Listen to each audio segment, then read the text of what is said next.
বিপদে পড়লে কিভাবে আপন মানুষ চেনা যায় দেখেন। কিরে এত তাড়াহুড়া করে ফোন দিয়ে আসতে বললি? বন্ধু খুব বিপদে পড়ছি, কিছু টাকা দরকার। কি করছ বন্ধু? 2 দিন আগে বাইকটা কিনলাম, তোমার কাছে কিছু টাকা পয়সা আছে নাকি? দাও তো বন্ধু, এইটাই রাখ, ম্যানেজ করে দিলাম।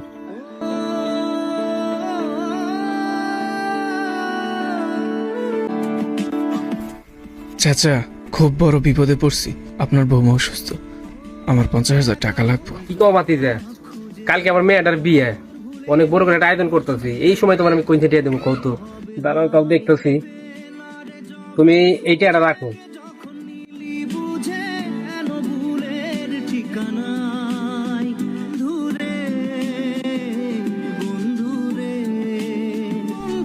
ভাইজান, ভাইজান কিছু টাকা লাগবে, খুব বড় বিপদে আছি।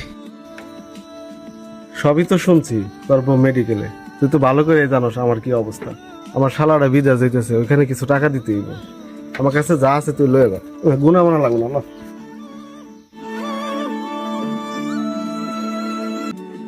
বাসায় আছো বাতিজা? ও চাচা আইছো নাকি?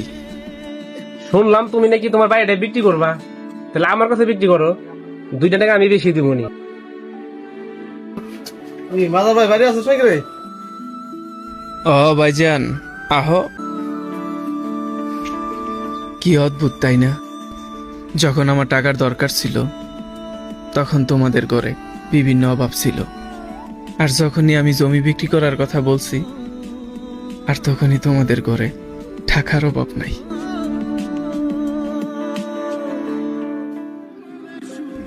আমি জমি বিক্রি করার জন্য মানুষ খুঁজি নাই, আমি বিপদের সময় একটা আপন মানুষ খুঁজছিলাম। জমি কেনার লোক তো অনেক পাইছি, কিন্তু বিপদে পাশে দাঁড়ানোর মতো একটা মানুষও খুঁজে পাই নাই।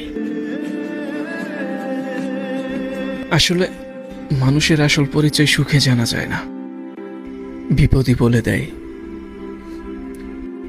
কে আপন।